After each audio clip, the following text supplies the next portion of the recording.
कहानी की शुरुआत एयरपोर्ट से होती है। यहाँ हम ब्रैड नाम के एक पायलट को देखते हैं। वह जल्दी जल्दी प्लेन की तरफ जा रहा होता है और रास्ते में अपनी बेटी से वीडियो कॉल पर बात कर रहा होता है। बेटी उसे बताती है कि उसने न्यूज में देखा है जिस एरिया में पापा जा रहे हैं वहां का मौसम बहुत खराब है और कई फ्लाइट्स कैंसिल हो चुकी हैं। वह चाहती है कि पापा भी फ्लाइट कैंसिल कर दें और घर वापस आ जाए, लेकिन ब्रैड मुस्कुराकर कहता है कि वह पहले भी ऐसे खराब मौसम में फ्लाइट उड़ा चुका है, इसलिए टेंशन की कोई बात नहीं। वह जल्दी घर लौट आएगा। बेटी खुश हो जाती है और कॉल कट कर देती है। इसके बाद ब्रैड प्लेन के केबिन में पहुंचकर को पायलट से मिलता है। को पायलट आज पहली बार फ्लाइट उड़ाने वाला होता है, इसलिए थोड़ा नर्वस था। तभी एक एयर होस्टेस आती है और ब्रैड को बाहर बुलाती है। बाहर एक पुलिस ऑफिसर ब्रैड को बताता है कि इमरजेंसी में उन्हें एक खतरनाक कैदी टोनी को भी इस फ्लाइट से दूसरी कंट्री ले जाना है। टोनी पर मर्डर का केस था और उसे उम्र कैद के लिए वहां की जेल में डालना था। पुलिस वाला कहता है कि यह जिम्मेदारी ब्रैड को इसलिए दी जा रही है क्योंकि वह भरोसेमंद और समझदार पायलट है। ब्रैड मान जाता है और टोनी को प्लेन की बिल्कुल पीछे वाली सीट पर बिठा देता है ताकि किसी और पैसेंजर को परेशानी न हो। सारे पैसेंजर्स सीट पर बैठ जाते हैं। ब्रैड स्टाफ से कंफर्म करता है कि सब लोग आ गए हैं और फिर प्लेन टेक ऑफ कर लेता है। ऊंचाई पर पहुंचकर ब्रैड ऑटो पायलट ऑन कर देता है और को पायलट के साथ परिवार की बातें करने लगता है। वह अपनी बेटी की फोटो दिखाते हुए बताता है कि उसकी जिंदगी में सिर्फ वही बेटी है और वह उससे बहुत प्यार करता है। इधर पैसेंजर्स भी अपनी यात्रा का मजा ले रहे होते हैं, लेकिन उन्हें पता नहीं होता कि आगे क्या होने वाला है। कुछ देर बाद अचानक मौसम खराब हो जाता है। प्लेन हिलने लगता है। ब्रैड घबरा जाता है और पैसेंजर्स को सीट बेल्ट बांधने की अनाउंसमेंट करता है। वह कंट्रोल टावर से संपर्क करने की कोशिश करता है, लेकिन खराब मौसम की वजह से रेडियो काम ही नहीं कर रहा था।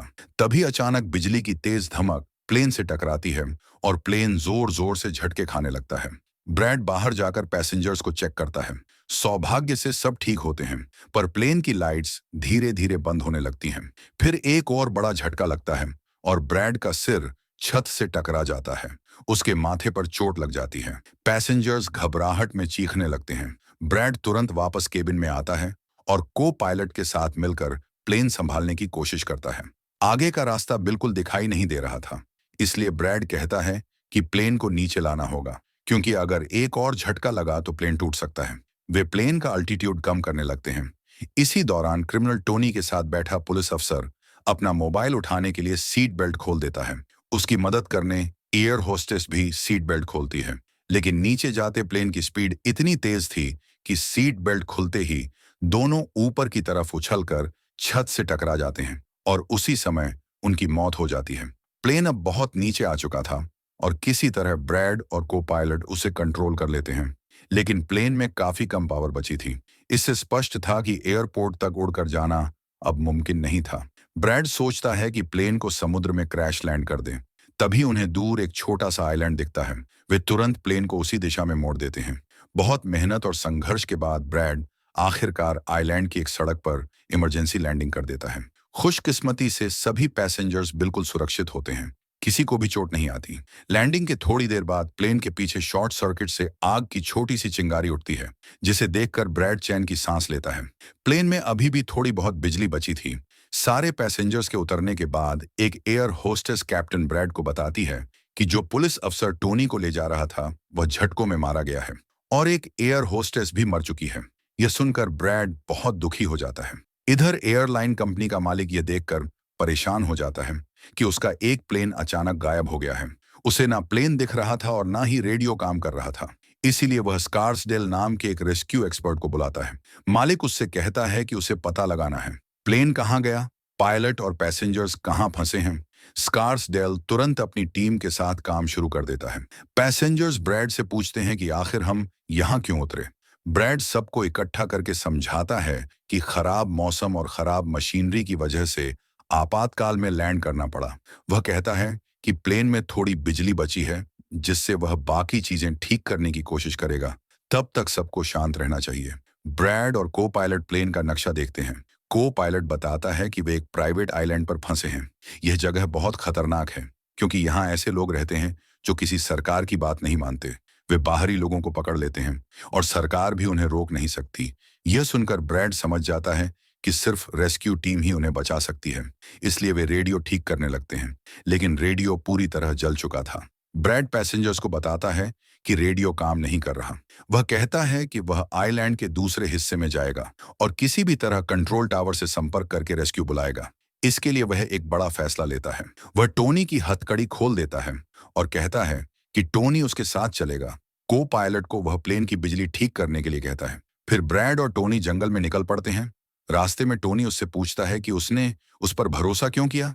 ब्रैड कहता है, अगर उसने टोनी को बांध कर रखा तो वह और दूसरे पैसेंजर्स खतरे में पड़ेंगे, क्योंकि यहाँ एक खतरनाक आतंकवादी गिरोह है और उनसे लड़ने के लिए टोनी की जरूरत पड़ेगी।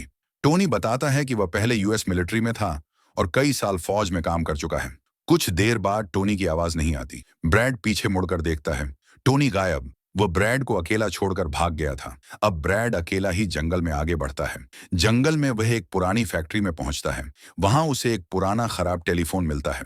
ब्रैड उसके तार जोड़कर उसे किसी तरह चालू कर लेता है और कंपनी के हेल्पलाइन पर कॉल करता है। लेकिन लाइन खराब होने की वजह से उसकी बात ठीक से सुनाई नहीं देती और कॉल कट जाती है। तभी उसे एक आइडिया आता है। वह अपनी बेटी को कॉल करता है और उससे कहता है कि वह उसकी बताई लोकेशन और बाकी सारी बातों को लिखकर कंपनी के ऑफिस पहुंचा दे। तभी अचानक पीछे से एक आदमी ब्रैड पर हमला कर देता है। ब्रैड बड़ी मुश्किल से उसे पछाड़ देता है और बेहोश कर देता है। उसे पता चलता है कि एक और आदमी आ रहा है, इसलिए वह छिप जाता है। लेकिन अंदर आने वाला आदमी टोनी ही था। टोनी बताता है कि उसने कई गुंडों को मार दिया है और उनके हथियार ले लिए हैं। वह ब्रैड को भी एक बंदूक देता है ताकि ब्रैड अपनी रक्षा कर सके। दोनों फैक्ट्री के नीचे वाले हिस्से में जाते हैं। वहां उन्हें एक कैमरा मिलता है। उसमें रिकॉर्डिंग होती है और पासपोर्ट भी पड़े थे। रिकॉर्डिंग देखकर दोनों को पता चलता है कि इस आइलैंड पर रहने वाले आतंकवादी लोग दुनिया भर के लोगों को किडनैप करते हैं, उनकी फैमिली से पैसे मांगते हैं और पैसे मिल जाने के बाद भी उन्हें मार देते हैं। ब्रैड समझ जाता है कि उनके पैसेंजर्स भी अब बड़ी मुसीबत में हैं। वे बाहर आते हैं और देखते हैं कि बाहर गाड़ी खड़ी है। दोनों उस गाड़ी में बैठकर पैसेंजर्स के पास लौटने के लिए निकल पड़ते हैं। सारे पैसेंजर्स अभी भी बैठे इंतजार कर रहे थे कि ब्रैड किसी मदद के साथ वापस आ जाएगा। तभी उन्हें एक गाड़ी की आवाज सुनाई देती है। जैसे ही गाड़ी की आवाज आती है, सारे यात्री खुश हो जाते हैं। उन्हें लगता है कि ब्रैड ने उनके लिए रेस्क्यू टीम बुला ली है। लेकिन असल में वे लोग रेस्क्यू टीम नहीं, बल्कि आइलैंड के आतंकवादी होते हैं। आते ही वे गोलियां चलाकर यात्रियों को डराने लगते हैं। गोलियों की आवाज ब्रैड और टोनी भी सुन लेते हैं और वे कार तेज चलाकर जल्दी से प्लेन की ओर भागते हैं। आतंकवादी ग्रुप का लीडर एयर होस्टेस से यात्रियों की पूरी लिस्ट मांगता है। डर के कारण एयर होस्टेस तुरंत लिस्ट लाकर दे देती है। फिर गैंग का एक सदस्य को पायलट से पूछता है कि सीनियर पायलट ब्रैड कहाँ है। को पायलट बताता है कि वह जंगल में किसी काम से गया था और अब तक वापस नहीं आया। तभी ब्रैड और टोनी भी वहां पहुंच जाते हैं, लेकिन वे दोनों दूर से छिपकर सारी स्थिति देख रहे होते हैं। इसी दौरान एक महिला वहां से भागने की कोशिश करती है, लेकिन आतंकवादी उसे गोली मारकर मार देते हैं। ये देखकर ब्रैड उसकी मदद करने के लिए आगे बढ़ता है, पर टोनी तुरंत उसे रोक लेता है और कहता है, शांत रहो, अभी आगे जाना ठीक नहीं है। आतंकवादी लीडर सभी यात्रियों को एक बस में बैठा देता है। वह अपने 2 लोगों को प्लेन के अंदर भेजता है और कहता है, जाकर प्लेन का सारा कीमती सामान ले आओ।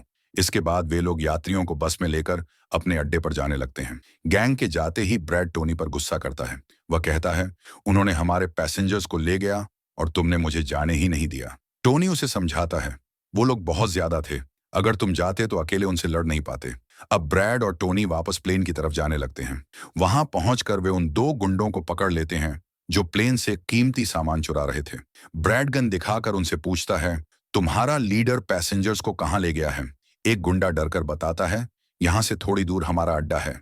वो लोग पैसेंजर्स को वहीं ले गए हैं। उधर दूसरी तरफ ब्रैड की बेटी रेस्क्यू एक्सपर्ट को वह कागज देती है जिस पर प्लेन की लोकेशन और बाकी जानकारी लिखी थी। रेस्क्यू एक्सपर्ट सैटेलाइट से पता लगा लेता है कि प्लेन एक आइलैंड पर फंसा है और वहां एक खतरनाक आतंकवादी ग्रुप रहता है। फिर वह एक प्राइवेट आर्मी टीम के कैप्टन को फोन करता है और उसे पूरी स्थिति समझाकर आइलैंड पर जाने के लिए कहता है। कैप्टन मान जाता है और अपने साथ पैसे वाला बैग और कई हथियार लेकर अपनी टीम के साथ निकलने की तैयारी कर लेता है। उधर ब्रैड देखता है कि को पायलट ने प्लेन का पावर सिस्टम ठीक कर दिया है और प्लेन में फिर से बिजली आ गई है। ब्रैड ये देखकर बहुत खुश होता है। ब्रैड अपनी यूनिफॉर्म पर एक मैसेज लिखकर छोड़ देता है ताकि प्राइवेट टीम को पता लग जाए कि वे कहां गए हैं। फिर वह और टोनी उस जगह की ओर निकल पड़ते हैं जहां आतंकवादी यात्रियों को ले गए थे। जंगल से होते हुए दोनों आखिरकार आतंकवादियों के अड्डे तक पहुंच जाते हैं। वे चुपके से उस जगह में घुसते हैं जहां गुंडे पैसेंजर्स को डराकर उनकी वीडियो बना रहे होते हैं ताकि बाद में उन वीडियो को उनके परिवार वालों को भेजकर पैसे वसूले जा सकें। इसी समय रेस्क्यू एक्सपर्ट की भेजी हुई प्राइवेट टीम भी प्लेन तक पहुंच जाती है। उन्हें वहां कोई नहीं मिलता तो टीम का लीडर प्लेन के अंदर जाता है। वहां उसे 2 लोगों की लाशें मिलती हैं। यही वे 2 गुंडे थे जिन्हें लीडर ने प्लेन से सामान चुराने भेजा था, लेकिन ब्रैड ने उन्हें पहले ही मार दिया था। प्राइवेट टीम के कैप्टन को ब्रैड का एक मैसेज मिलता है। इस मैसेज में आतंकवादियों के अड्डे तक जाने का रास्ता लिखा था। टोनी और ब्रैड वहां चुपके से जाते हैं और आतंकवादियों पर नजर रखते हैं। मौका पाते ही वे पीछे से 2 आतंकवादियों को मार देते हैं। फिर वे धीरे धीरे आगे बढ़ते हैं और एक कमरे के बाहर पहुंचते हैं। इस कमरे में सारे पैसेंजर्स कैद थे। ब्रैड उन्हें छुड़ाना चाहता है, लेकिन वहां बहुत सारे गार्ड्स थे। ब्रैड के पास दरवाजे का ताला खोलने की चाबी नहीं थी। टोनी और ब्रैड एक एक करके गार्ड्स को मार देते हैं। टोनी हथौड़े से कई गार्ड्स को रोक देता है। ब्रैड एक गार्ड से चाबी लेकर पैसेंजर्स को कमरे से बाहर निकालता है। ब्रैड कहता है, जल्दी से उसी बस में बैठो जिसमें तुम यहां लाए गए थे। सारे पैसेंजर्स जल्दी से बस में बैठ जाते हैं। टॉनी ब्रैड के पास आकर कहता है कि यहां से बाहर निकलने का सिर्फ एक ही रास्ता है, लेकिन उस रास्ते पर बहुत सारे गुंडे बंदूक लेकर खड़े हैं। जैसे ही हम जाएंगे वे हम पर गोलियां चला देंगे। ब्रैड पैसेंजर्स को देखता है। वे सब बहुत डरे हुए थे। ब्रैड एक बड़ा फैसला लेता है। वह टोनी से कहता है, मैं आतंकवादियों का ध्यान अपनी तरफ खींचूंगा। तुम इस मौके का फायदा उठाकर सभी पैसेंजर्स को यहां से ले जाना। पहले तो टोनी मना करता है। वह कहता है, अगर तुम गए तो वो लोग तुम्हें मार डालेंगे। लेकिन ब्रैड कहता है, हमारे पास कोई और तरीका नहीं है। यह सुनकर टोनी मान जाता है। ब्रैड वहां से आगे बढ़कर आतंकवादियों के पास जाता है। वह गैंग के लीडर से कहता है, मैंने मदद के लिए बता दिया है, जल्दी ही रेस्क्यू टीम यहां आ जाएगी, इसलिए पैसेंजर्स को जाने दो। सुनकर सारे गैंग वाले हंसने लगते हैं और ब्रैड को मारने लगते हैं। गैंग का लीडर कहता है, मैं बिना पैसे किसी को नहीं छोड़ूंगा। और जैसे ही वे ब्रैड पर हमला करने वाले होते हैं, तभी प्राइवेट रेस्क्यू टीम वहां पहुंचती है और आतंकवादियों पर हमला कर देती है। काफी देर तक गोलीबारी के बाद वे कई आतंकवादियों को मार देते हैं और ब्रैड को बचा लेते हैं। फिर ब्रैड को बस में बैठाकर सुरक्षित जगह ले जाते हैं। गैंग का लीडर देखता है कि उसके कई आदमी मारे जा चुके हैं और उसके छोटे भाई की भी मौत हो गई है। यह देखकर वह बहुत गुस्से से पागल हो जाता है। वह कसम खाता है कि वह इन लोगों में से किसी एक को भी नहीं छोड़ेगा और सबको पकड़ पकड़ कर मार डालेगा। फिर वह अपनी टीम को कहता है कि जल्दी तैयार हो जाओ, हम जल्दी ही इन लोगों को मारने निकलेंगे। गैंग लीडर ऐसा कहता है। उधर बस में प्राइवेट टीम का कैप्टन सभी पैसेंजर्स को समझाता है कि हम सिर्फ 5 लोगों की एक छोटी प्राइवेट टीम है। हम असली रेस्क्यू टीम नहीं है, बल्कि सिर्फ तुम्हें बचाने के मिशन पर आए हैं। रेस्क्यू टीम को यहां आने में अभी थोड़ा समय लगेगा। यह सुनकर ब्रैड डर जाता है और कहता है, हमारे पास समय नहीं है। गैंग वाले जल्दी ही हमारे पीछे आ जाएंगे और हमें मार देंगे।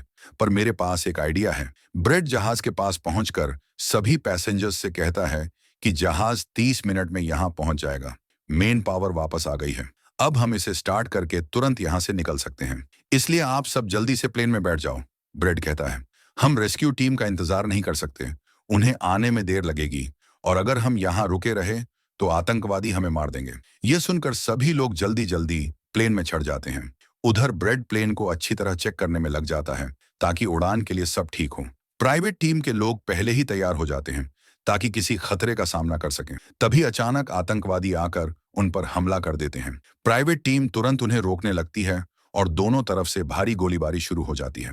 प्राइवेट टीम के पास अच्छी गन्स थीं, इसलिए वे कई आतंकवादियों को मार देते हैं। ब्रैड जल्दी से प्राइवेट टीम के लीडर को कहता है, मैं 5 मिनट में जहाज स्टार्ट करने वाला हूं, तुम सब जल्दी से जहाज में चढ़ जाओ।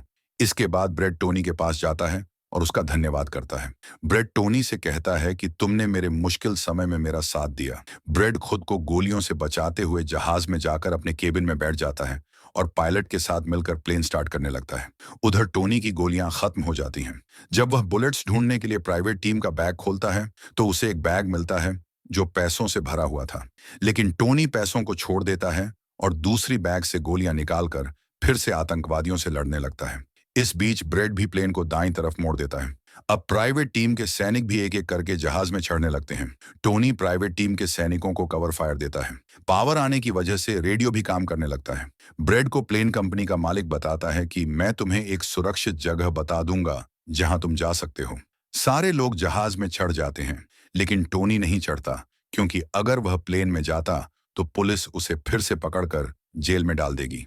गैंग का लीडर अपने मरते हुए साथियों को देखकर गुस्से में पागल हो जाता है। वह प्लेन के सामने रॉकेट लॉन्चर लाता है और उन्हें एक ही झटके में उड़ाने की कोशिश करता है। लेकिन सही समय पर टोनी उसे देख लेता है और जल्दी से बंदूक उठाकर उसे मार देता है। टोनी ने गैंग लीडर को मारकर सभी लोगों की जान बचा ली। ब्रेड टोनी के इस काम से बहुत खुश होता है। अब वह अपनी पूरी ताकत लगाकर प्लेन उड़ाने में कामयाब हो जाता है। टोनी भी सभी पैसेंजर्स और ब्रेड के लिए खुश होता है और पैसों से भरा बैग लेकर जंगल की तरफ भाग जाता है। ब्रेड प्लेन को इस आइलैंड से दूर ले जाता है। प्लेन का मालिक उसे एक एयरपोर्ट के बारे में बताता है जो उनके काफी करीब था। ब्रेड एयरलाइन कंपनी के मालिक की बताई हुई जगह की तरफ प्लेन ले जाता है। लेकिन तभी अचानक प्लेन के इंजन में आग लग जाती है और प्लेन टूटने गिरने लगता है। ब्रेड तुरंत इमरजेंसी वार्निंग ऑन करता है और धीरे धीरे प्लेन को रनवे पर लाने की कोशिश करता है। बड़ी मुश्किल के बाद वह प्लेन को रनवे पर सेफली उतार देता है और सभी लोगों की जान बच जाती है। ब्रेड और उसका को पायलट बहुत खुश होते हैं। प्लेन कंपनी का मालिक और उसकी टीम भी बहुत खुश होते हैं। ब्रेड पीछे जाकर पैसेंजर्स का हाल देखता है और पाता है कि सभी सुरक्षित हैं। यह देखकर उसका दिल शांत हो जाता है। सारे पैसेंजर्स ब्रेड के लिए तालियां बजाते हैं और उसका शुक्रिया अदा करते हैं। कुछ ही देर में रेस्क्यू टीम भी वहां पहुंच जाती है और सभी पैसेंजर्स खुश हो जाते हैं। ब्रेड पैसेंजर्स को रेस्क्यू टीम के साथ भेज देता है।